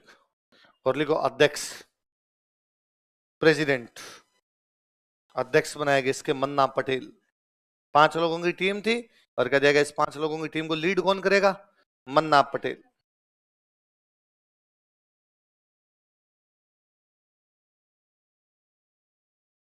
क्या नाम है संगठन का? नाम बताओ मेरे को दोबारा। उपरमाल पंचबोर्ड। उपरमाल जगह का नाम था ना, चित्तौड़गढ़ से भीलवाड़ा के बीच में अपने एक पठार है, उस पठार का नाम है उपरमाल का पठार। क्या नाम है? तो वहां के लोगों के लिए आंदोलन चल रहा है, इसलिए आंदोलन का नाम ही क्या रख दिया? टीम का नाम क्या रख दिया? उपरमाल पंच। पंच मतलब 5 लोगों का बोर्ड। भाई हम आंदोलन करने वाले तो हो सकते हैं 500 आदमियों पर, कोई डिसीजन मेकिंग टीम तो नहीं चाहिए भाई। यूं तो फिर अपनी अपनी डफली रपना अपना राग है, वरना आपने कहते भाई ये 5 लोग हमारा काम देखेंगे, फिर वो जो 5 कहते हम वैसा कर देंगे। उन्होंने कहा तुम ये करो तुम ये करो, हम काम करेंगे। तो डिसीजन मेकिंग टीम तो एक होनी चाहिए कम से कम। तो बस वो था। तो कब स्थापना हुई? कौन से गांव में? किसने की? विजय सिंह पथिक। और किसको अध्यक्ष बनाया? अब टीम तो डिसीजन लेगी, काम करने के लिए तो आगे और लोग चाहिए। तो एक युवाओं की टीम और बनाएगी जो गांव गांव में जाके प्रचार प्रसार करेगी। उपरमाल सेवा समिति। क्या बनाएगी? एक समिति होगी जो उपरमाल की क्या करेगी? सेवा। तो वो तो युवा चाहिए सारे के सारे। लिखो, विजय सिंह पथिक ने उपरमाल सेवा समिति का भी गठन किया। विजय सिंह पथिक ने उपरमाल सेवा समिति का भी गठन किया। विजय सिंह पथिक एस्टैब्लिश्ड उपरमाल सेवा समिति ऑल्सो। विजय सिंह पथिक ने उपरमाल सेवा समिति का भी गठन किया। विजय सिंह पथिक एस्टैब्लिश्ड उपरमाल सेवा समिति ऑल्सो। विजय सिंह पथिक ने उपरमाल सेवा समिति का भी गठन किया। विजय सिंह पथिक एस्टैब्लिश्ड उपरमाल सेवा समिति ऑल्सो। किसका गठन किया? उपरमाल सेवा समिति। अब ठीक है, अब गांव गांव में आपको जाके और लोगों तक ये मैसेज करना है कि हम आंदोलन चला रहे हैं और कैसे आंदोलन चला रहे हैं, तो अखबार निकालने पड़ेंगे। क्या निकालने पड़ेंगे? अखबार, पर्चे निकालने पड़ेंगे। क्या निकालने पड़ेंगे? पर्चे समझो, पैम्पलेट जो दीवारों पर चिपकाए जाते हैं, आंदोलन आंदोलन आंदोलन, चलो चलो चलो, ऐसे लगे होते कहीं, तो वो पर्चा प्रकाशित किया इन लोगों ने। वो जो पर्चा प्रकाशित किया उसका नाम रखा था उपरमाल का डंका। क्या नाम रखा था? उपरमाल का डंका। डंका ना एक वाद्य यंत्र होता है। डंका क्या होता है? म्यूजिकल इंस्ट्रूमेंट होता है एक डंका। पहले डंका बजाने का मतलब था सब लोग इकट्ठे हो जाओ, कोई भी इंपॉर्टेंट न्यूज देनी होती है, मान लो गांव में इंपॉर्टेंट न्यूज देनी है तो डंका बजा देते हैं, सारे इकट्ठे हो जाओ, काम की बात है सबके सब। इसलिए देखो आज दिन तक कोई आदमी कहता है कि मैं डंके की चोट पर ये बात कह रहा हूं, तो डंका वाद्य यंत्र होता है, तो डंके पे चोट लगेगी तो डंके की चोट सबको सुनती, डंके की चोट पे सबको सुनाने वाली बात होती। मैं कह रहा हूं डंके की चोट पे इस बात में कोई गलती, तो इन्होंने अखबार निकाला, एक पर्चा निकाला, पर्चे का नाम ही क्या रखा? लिखो, उपरमाल का डंका नामक पर्चा प्रकाशित किया गया था। A pamphlet named उपरमाल का डंका was published। उपरमाल का डंका नामक पर्चा प्रकाशित किया गया था। A pamphlet named उपरमाल का डंका was published। हाँ, विजय सिंह जी के सब काम है। उपरमाल का डंका नामक पर्चा प्रकाशित किया गया। A pamphlet named उपरमाल का डंका was published। हाँ, विजय सिंह जी ने कहा भाई एक तो संगठन बनेगा उपरमाल पंच बोर्ड, काम करने के लिए बनेगी उपरमाल सेवा समिति, न्यूज के लिए चलाएंगे उपरमाल का डंक। अब उपरमाल का डंका कौन चलाएगा? इस पर्चे में कौन लिखेगा क्या होना चाहिए क्या नहीं होना चाहिए, तो ये जिम्मेदारी दी गई साधु सीताराम दास को। किसको दी गई? अब देखो, कोई भी अखबार होता है ना, उस अखबार में एक तो होता उसका पब्लिशर, कौन होता है? जो पैसे लगाता है कि मैं पब्लिश करूंगा। एक होता है जो डेली ये बताएगा अखबार में क्या छपेगा और क्या नहीं छपेगा, कौन सी न्यूज छपेगी कौन सी न्यूज ही नहीं छपे, उसको बोलते हैं संपादक। क्या बोलते हैं? इंग्लिश वाला शब्द ज्यादा अच्छा है, एडिटर। क्या बोलते हैं? जो न्यूज को एडिट करता है, जो न्यूज को, वरना तो मान लो पहले पेज पे एक लंबी सी न्यूज लगा दी, ट्रक और ट्रोले की भिड़ंत में 8 मरे 9 घायल, और सबके नाम लिख दिए। ट्रोला धीमी गति से आ रहा था, धीरे से आगे तेज हो गया, फिर ट्रक भी धीमी गति से आ रहा था, फिर भिड़ गया, धड़ाम ऐसे हुआ, धूल उड़ गई वहां पे। ये भी तो लिख सकता है ना कोई, पर वैसे नहीं लिखते, वो काम की बात लिखते हैं। तो वो जो एडिट करने वाला बंदा होता है उसको क्या बोलते हैं? एडिटर का दो या संपादक का दो। ये किसको बनाया गया? साधु सीताराम का। पढ़े लिखे आदमी वही थे, तो तुम्हारा ये काम लिखो संपादक। इस अखबार का संपादन कौन करता था? इस पर्चे का संपादन कौन करता था?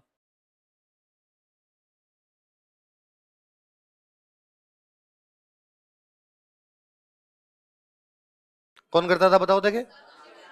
साधु सीताराम दास। अब देखो एक बात सुनो, अब साधु सीताराम दास मान लो एक पर्चा प्रकाशित करेंगे तो साधु सीताराम दास को पुलिस पकड़ लेगी ना। भाई सामंत कहेगा पकड़ के लाओ रे, कौन अपने खिलाफ लिखता है, तो साधु, अब अखबार में नाम लिखना पड़ेगा ना संपादक कौन है, तो साधु सीताराम दास का नाम लिखा ही नहीं जाता। नाम वाली जगह वहां पे लिखा जाता नगारची। क्या नाम लिखते? तो साधु सीताराम दास किस नाम से अखबार निकालते थे? आप लिखो नगारची, फिर मैं समझाता हूं। देखो ब्रैकेट में लिख लो नगारची। भाई साधु सीताराम दास का नाम क्या था उस अखबार में? क्या था? नगारची।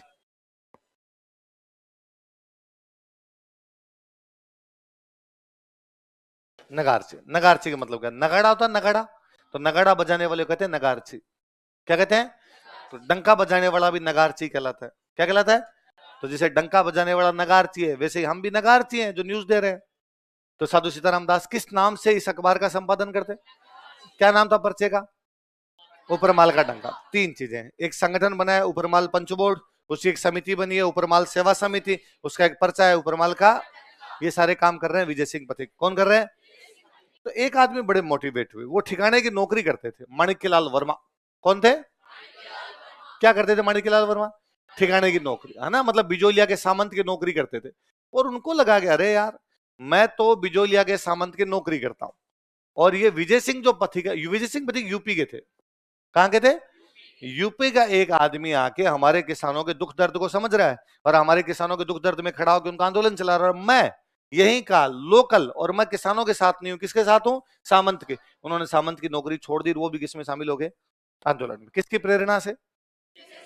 देखो, विजय सिंह पथिक की प्रेरणा से, by motivation of Vijay Singh Pathik. Vijay Singh Pathik की प्रेरणा से, by motivation of Vijay Singh Pathik. Vijay Singh Pathik की प्रेरणा से, by motivation of Vijay Singh Pathik, Manikyalal Verma आंदोलन में शामिल हो गए थे। Manikyalal Verma joint movement.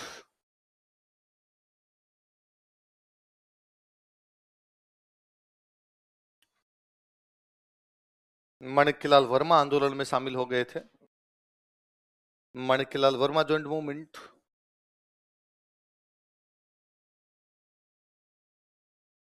माणिक्यलाल वर्मा आंदोलन में शामिल हो गए थे। Manikyalal Verma joint movement. लिखो लाइन चेंज करके। यह पहले बिजोलिया ठिकाने में नौकरी करते थे। Earlier he served in Bijolia ठिकाना। कहां सर्विस करते थे? बिजोलिया। यह पहले बिजोलिया ठिकाने में नौकरी करते थे। Earlier he served in Bijolia ठिकाना। यह पहले बिजोलिया ठिकाने में नौकरी करते थे। Earlier he served in Bijolia ठिकाना।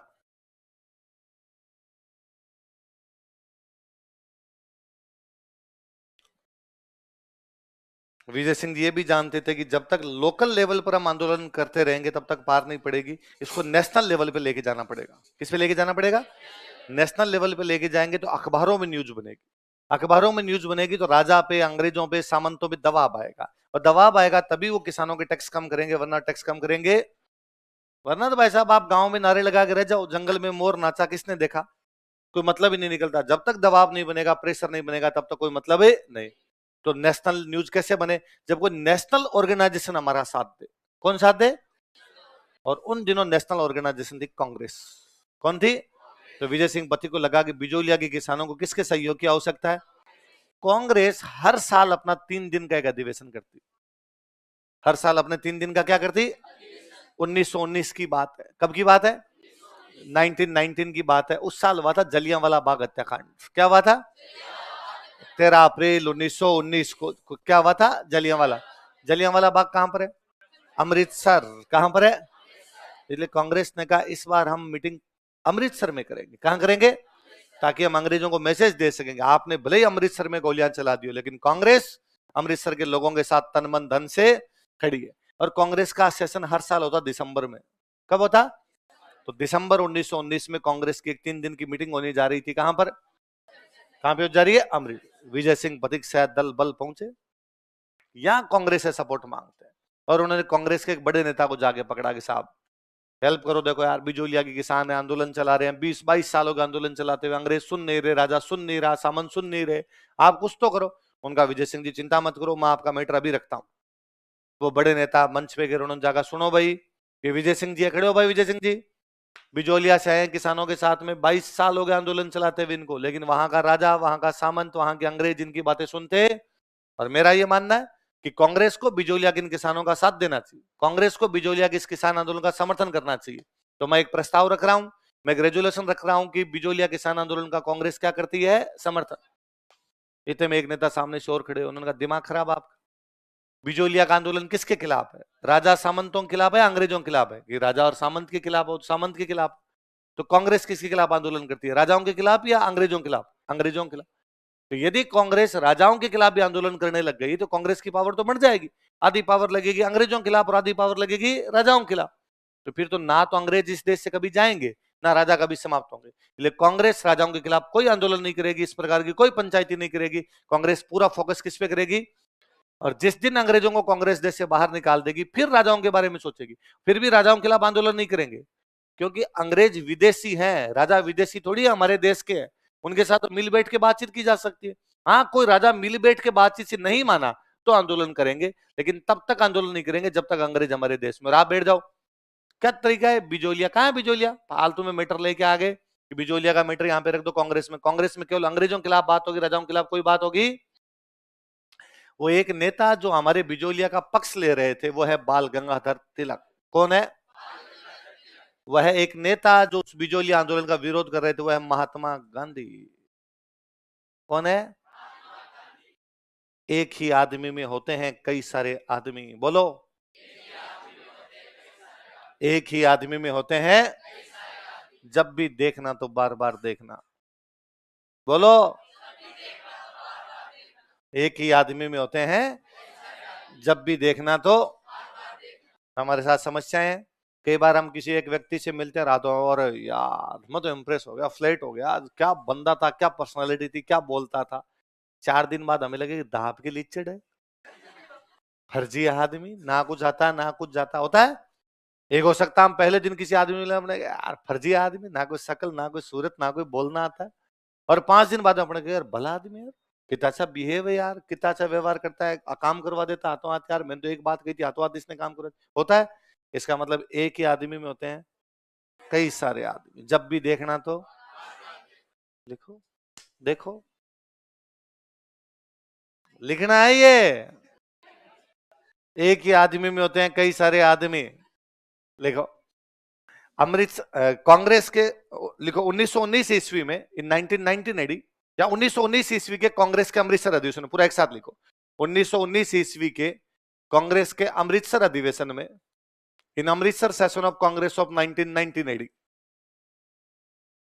1919 ईस्वी के कांग्रेस के अमृतसर अधिवेशन में, in Amritsar session of Congress of 1919, 1919 ईस्वी के कांग्रेस के अमृतसर अधिवेशन में बाल गंगाधर तिलक ने, बाल गंगाधर तिलक,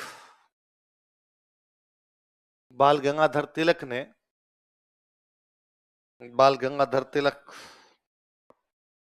बाल गंगाधर तिलक ने बिजोलिया आंदोलन के पक्ष में एक प्रस्ताव रखा था, took resolution in favour of Bijolia movement.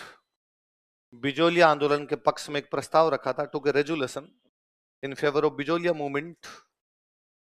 Bijolia आंदोलन के पक्ष में एक प्रस्ताव रखा था, took resolution in favour of Bijolia movement. Bijolia आंदोलन के पक्ष में एक प्रस्ताव रखा था, took resolution in favour of Bijolia movement. लेकिन गांधी जी ने इसका विरोध किया, but Gandhi ji opposed it.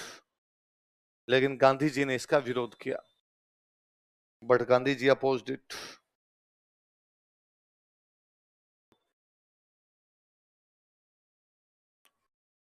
लेकिन गांधी जी ने इसका विरोध किया, but Gandhi ji opposed it. किसने विरोध किया? किसका? किसका? बाल गंगाधर तिलक ने जो बिजोलिया आंदोलन का प्रस्ताव रखा था, उसका क्या किया? विरोध। कब हुआ कांग्रेस का अधिवेशन? कहां पे हुआ? कौन से महीने में होता था? अब अगले दिसंबर में होगा, मतलब दिसंबर 1920 में होगा। कब होगा? दिसंबर। और इन्होंने वापस तैयारी की, इस बार तो पक्का प्रस्ताव पारित करवा ही लेंगे। तिलक को कहा, तिलक ने कहा पक्का पक्का साहब देखेंगे। 1 अगस्त 1920 को तिलक की मृत्यु हो गई। किसकी मृत्यु हो गई? हमारे झंडा बरदार कौन? तिलक। वही चले गए। अब तो समझ में आ गया, अब तो एकमात्र आदमी जो बचे हुए कौन है? गांधी। गांधी जी मानेंगे तो ही प्रस्ताव पारित होगा, वरना प्रस्ताव पारित होगा। विजय सिंह बतिक बिजोलिया से कुछ किसानों को लेके गए कि अगला अधिवेशन होने जा रहा है नागपुर। कहां होने जा रहा है? और नागपुर अधिवेशन चलते हैं, वहां जैसे ही गांधी जी आएंगे पैर पकड़ लेंगे कि बापू हारेगा सहारा बाबा, आप ही हो, आपके अलावा हमारा कोई चारा। और जैसे आयर बिजोलिया वालों ने जाके कहा बापू ऐसे मत करो, ढा बापू के सामने रो, बाबू ने ऐसे मत करो यार, ऐसे मत करो, मैं तुम्हारे साथ हूं, चलो बाबू हमारे साथ। बाबू ने कहा नहीं नहीं सुनो, देखो 3 चीज होती है, तन मन धन। क्या क्या होता है? तन से तो मैं अंग्रेजों के खिलाफ ही लड़ूंगा, बिजोलिया जाऊंगा। धन मेरे पास अनेक लंगोट एक है मेरे पास, क्या बचा मेरा? मन। मन से मैं तुम्हारे साथ। गांधी जी ने आंदोलन को मोरल सपोर्ट दिया। क्या दिया? नैतिक समर्थन। क्या दिया? ये भी बड़ी बात थी। गांधी जी यदि किसी आंदोलन को मोरल सपोर्ट देंगे तो अखबारों में छपेगा। मुख्य उद्देश्य तो यही था ना, नेशनल मीडिया में आए, दूसरे दिन अखबार में छपेगा। जब गांधी जी ने बिजोलिया आंदोलन को दिया समर्थन, गांधी जी ने कहा कि बिजोलिया के किसानों की बातें मानी जानी चाहिए, लोगों को ध्यान जाएगा ना बिजोलिया कहां, क्या, कब, क्या चल रहा है, सब कुछ बातें सामने आएगी। देखो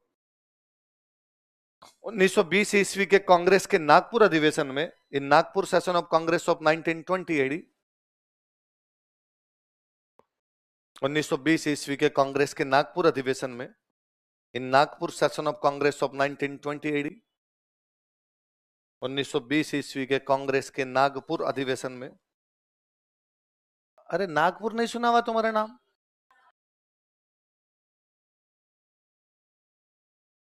कहां पे नागपुर? 1920 ईस्वी के कांग्रेस के नागपुर से गांधी जी ने आंदोलन को नैतिक समर्थन प्रदान किया। Gandhi ji gave moral support to movement. Gandhi ji ने आंदोलन को नैतिक समर्थन प्रदान किया। Gandhi ji gave moral support to movement. Gandhi ji ने आंदोलन को नैतिक समर्थन प्रदान किया। Gandhi ji gave moral support to movement. Gandhi ji ने आंदोलन को नैतिक समर्थन प्रदान किया। अब जब ये कांग्रेस में बातें उठने लगी, 1919 में बात उठी, 1920 में बात उठी, अखबारों में छपी, तो राजा पे दबाव आया। राजा पे दबाव तो राजा ने कहा भाई जांच करवाते हैं। तो राजा ने 2 इंक्वायरी कमीशन बनाए। कितने इंक्वायरी कमीशन? एक 1919 में, एक 1900। पहला इंक्वायरी कमीशन बनाया, उसने इंक्वायरी करके रिपोर्ट दी, लेकिन किसान उसकी रिपोर्ट से संतुष्ट थे, आंदोलन बंद नहीं हुआ। तो 1920 में एक और बना दिया। कितने इंक्वायरी कमीशन बनाए गए? लिखो। मेवाड़ रियासत ने 2 जांच आयोगों का गठन किया। Mewar state formed 2 inquiry commissions. Mewar रियासत ने 2 जांच आयोगों का गठन किया। Mewar state formed 2 inquiry commissions. Mewar रियासत ने 2 जांच आयोगों का गठन किया। Mewar state formed 2 inquiry commissions. और मैं बोर्ड पे जैसा लिखूं उतार ले, फिर अपने बात करें।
उतारो देखिए।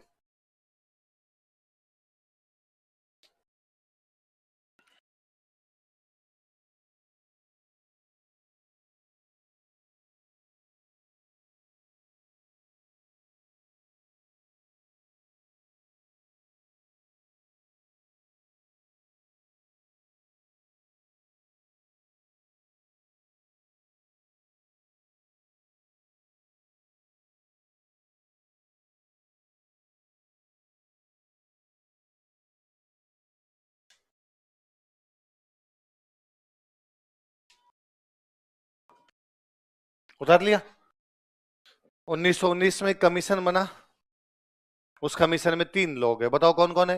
बिंदुलाल भट्टाचार्य, अमर सिंह और अफजल। उसने अपनी रिपोर्ट दी, लेकिन इसकी रिपोर्ट से किसान संतुष्ट थी। तो 1920 में फिर एक कमीशन बनाया गया, उसमें भी 3 लोग हैं, बताओ कौन कौन है?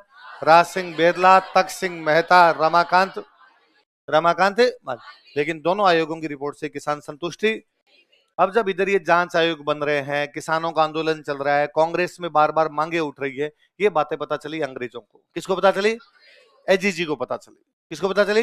भाई राजस्थान में अंग्रेजों का सबसे बड़ा ऑफिसर कौन होता था? एजीजी। और उस समय जो हमारा एजीजी था उसका नाम था रॉबर्ट हॉलैंड। क्या नाम था? अब रॉबर्ट हॉलैंड किसको पूछेगा? मेवाड़ के पॉलिटिकल एजेंट से। उस समय जो मेवाड़ का पॉलिटिकल एजेंट था उसका नाम था विल्किंस। क्या नाम था? तो रॉबर्ट हॉलैंड ने अजमेर से विल्किंस को उदयपुर मैसेज किया। भाई ये क्या चल रहा है तुम्हारे, इतने दिनों से आंदोलन चल रहा है, तुमको एक्शन क्यों नहीं ले रहे? फिर अंग्रेज बीच के अंदर आए, फिर फाइनली 1922 में समझौता करवाया। कब समझौता करवाया? देखो 1922 ईस्वी में, इन 1922 एडी, 1922 ईस्वी में 1922 एडी, अंग्रेजों के हस्तक्षेप के कारण, due to British intervention, intervene किया उन्होंने, अंग्रेजों के हस्तक्षेप के कारण, ड्यू टू ब्रिटिश इंटरवेंशन, किसानों के साथ एक समझौता किया गया। An agreement was concluded with peasants, किसानों के साथ एक समझौता किया गया। An agreement was concluded with peasants,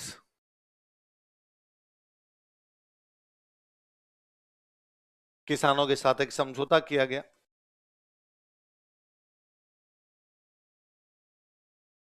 मैं जैसा लिखूं वैसा उतार ले, फिर अपने बात करते हैं।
समझौता कब हो रहा है? 1922। अंग्रेजों की तरफ से कौन आ रहा है बताओ देखे? Robert Holland. कौन आ रहा है? लिख लो आगे, एजीजी। रॉबर्ट हॉलैंड के नाम के आगे लिखो एजीजी। कौन था रॉबर्ट हॉलैंड? क्या फुल फॉर्म होती है एजीजी की? Agent to governor general. तो कोई पूछ ले 1922 में बिजोली आंदोलन के समय राजस्थान का एजीजी कौन था? दूसरा नाम क्या लिखा बताओ? लिखो मेवाड़ का PA, political agent of Mewar, Mewar का पीए। रॉबर्ट हॉलैंड कौन था बताओ? एजीजी। और विल्किंस कौन था? मेवाड़ का पॉलिटिकल। अगला नाम क्या है? आगलवी। क्या नाम है? ये एजीजी का सचिव था। किसका सचिव था? लिख लो एजीजी का सचिव, सेक्रेटरी ऑफ एजीजी।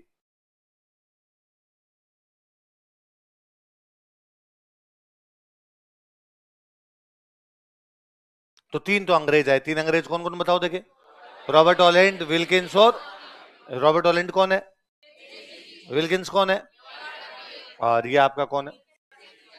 कौन है? एजीजी का सचिव। ये तीन लोग आए। दो राजा ने अपने मंत्री भेज दिया, राजा ने दो अपने सदस्य भेज दिए। और राजा के दो सदस्य कौन कौन है? बिहारी लाल और प्रभाष चंद्र चटर्जी। कौन कौन नाम बताओ? उधर किसानों की तरफ से चार लोग आए। किसानों की तरफ से कितने? भाई समझौता किससे? किसानों। अंग्रेज करवा रहे, राजा और किसानों के बीच में समझौता। अंग्रेजों की तरफ से तीन आ गए, राजा ने अपने दो सदस्य भेज दिए। किसानों की तरफ से कितने आए? चार। कौन कौन बताओ? मोतीराम, नारायण पटेल, रामनारायण चौधरी, माणिक्यलाल वर्मा। माणिकलाल वर्मा तो याद हो जाएगा, अभी पढ़ गए थे। दो नाम, एक नारायण और एक राम नारायण। नारायण और एक याद नाम याद रखना है, मोतीराम। तो चार, मोतीराम, नारायण, राम नारायण, माणिकलाल वर्मा। इधर से एजीजी कौन है? पॉलिटिकल एजेंट कौन है? एजीजी का सचिव कौन है? और राजा ने अपने 2 सदस्य कौन भेजे? हमने सर टेबल टॉक भी, आमने सामने बैठे, किसानों को पूछा, हाँ भाई समस्या बताओ, तुम्हारी क्या समस्या? किसानों का अच्छा 25 साल हो गए अभी आंदोलन चलाते, तुम्हें समस्या भी नहीं पता हमारी। हमारे पे 84 कर लगते हैं। कितने कर लगते हैं? और इस समझाते में कहा गया 35 माफ। कितने माफ? तो किसानों के कितने कर माफ कर दिए गए? देखो देखो, किसानों के 35 कर माफ कर दिए गए थे। 35 taxes of peasants for waived of. किसानों के 35 कर माफ कर दिए गए थे। 35 taxes of peasants for waived of. किसानों के 35 कर माफ कर दिए गए थे। 35 taxes of peasants for waived of. किसान राजी। किसानों का एक बात और है साहब, क्या लाटा कुंता लगता है हम पे? क्या लगता है? समझौते में कहा गया चिंता मत करो, जमीन को नापेंगे और जमीन को नाप के जिसकी जमीन ज्यादा उसका टैक्स ज्यादा और जिसकी जमीन कम उसका टैक्स कम, डिसाइड ही कर देंगे। लाटा कुंता तो हर साल अंदाजे लगाते हैं, नहीं तुम्हारा डिसाइड कर देंगे, जिसके पास जितनी जमीन है उसके हिसाब से क्या कर लेंगे तुम्हारा टैक्स। किसान राजी। किसान नारे लगाते हुए, किसान एकता जिंदाबाद, बिजोलिया का सामंत मुर्दाबाद। बिजोलिया का सामंत करके बाहर ही खड़ा था। बिजोलिया के सामंत का नाम था केसरी सिंह। क्या नाम था? पृथ्वी सिंह के बाद में वहां सामंत कौन बन गया था? उसने किसानों का, हाँ भाई आज इतने राजी कैसे? किसानों का, तू इधर नजदीक है थोड़ा, कितने टैक्स लेते हो हमसे? उसने कहा 84। अब लेके दिखाना। क्यों? तो हम 35 कर तेरे को देंगे। तो 84 में से 35 नहीं देंगे तो कितने देंगे?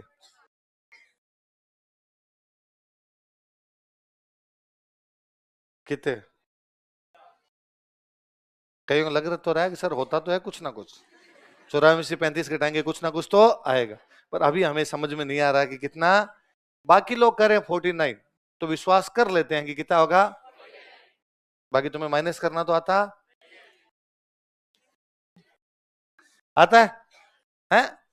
तो 79 में से 37 करो, देखे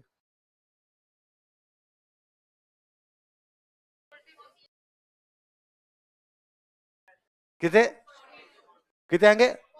89 में से 42 करो कि सर चीटिंग है, चीटिंग। हिस्ट्री पढ़ाओ सर, मैथ्स आती तो सर ये तैयारी क्यों करते और कोई एग्जाम नहीं दे लेते? सही बात है ना? सही बात है।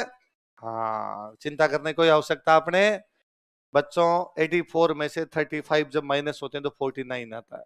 कितना आता है? तो किसानों ने कहा अब हम तेरे को 35 कर नहीं देंगे, कितने कर देंगे? 49 ही देंगे। केसरी सिंह ने कहा क्यों? कि राजा जी ने समझौता करवा दिया और राजा जी ने कहा कि 35 कर देने की आवश्यकता। केसरी सिंह ने कहा ये जो जमीन है ना जिसमें तुम खेती करते हो मेरी है, राजा जी के बाप की नहीं है। अब मेरी जमीन में खेती करोगे तो टैक्स पूरे कितने लगेंगे? 84। मतलब केसरी सिंह ने इस समझौते को स्वीकार। देखो, बिजोलिया के सामंत केसरी सिंह ने, Kesari Singh feudal Lord of Bijolia,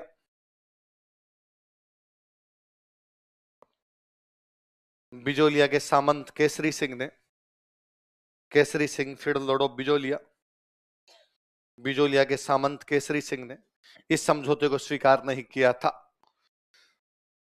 did not accept this agreement. इस समझौते को स्वीकार नहीं किया था। Did not accept this agreement. इस समझौते को स्वीकार नहीं किया था। तो समझौता कब हुआ था बताओ? देखे 1922।